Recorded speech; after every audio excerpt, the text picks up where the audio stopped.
Taip patogiausia susipažinti su didesne Strasbūro dalimi, jaukiu pasiplaukiojimu laiveliu.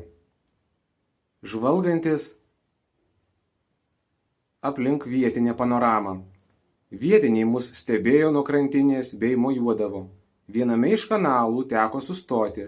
Reikėjo prileisti daugiau vandens, sukelti laivelį. Atsidarė šliuzai į kitą kanalą.